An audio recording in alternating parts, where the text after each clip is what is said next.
गोर लगै छी। हम चमचम मैथिली गीत में अहाँ सबके स्वागत करै छी। आइ हम एगो पचीसी खेलाइके गीत कहै छी।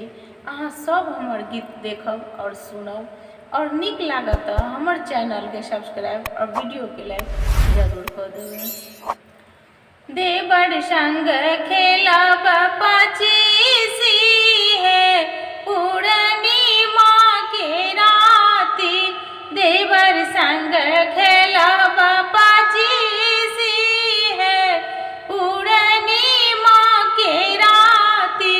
कथी के थारी कथी के कौड़ी, कथी के थारी कथी के कौड़ी, किनका संग खेलब पचीसी है पूर्णिमा के राति।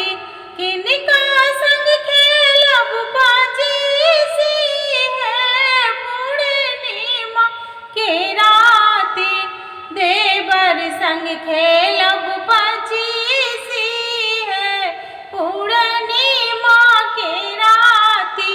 सोना के थारी चांदी के कौड़ी, सोना के थारी चांदी के कौड़ी, भौजी संग खेलब पचीसी है पूर्णिमा के राति।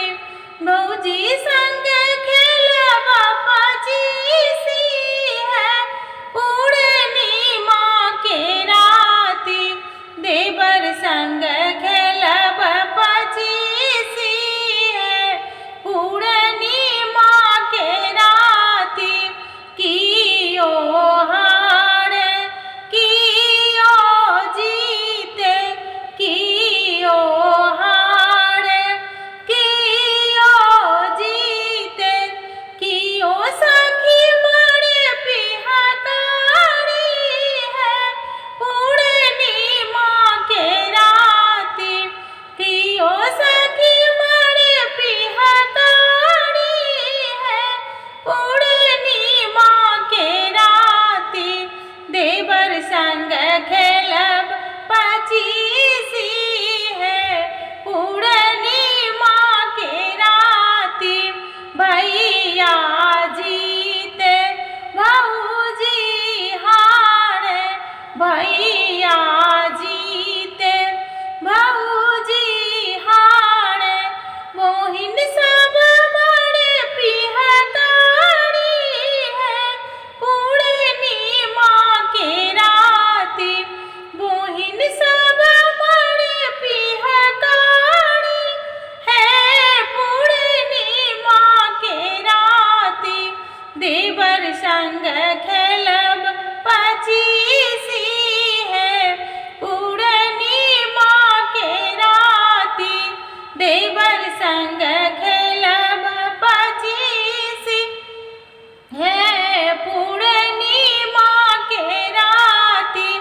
सजी धजी भौजी पचीसी खेलै छथि, सजी धजी भौजी पचीसी खेलै छथि। भैया संग लग गेलन बाजी है पूर्णिमा के राति, भैया संग लग गेलन बाजी है पूर्णिमा के राति, देवर संग खेलब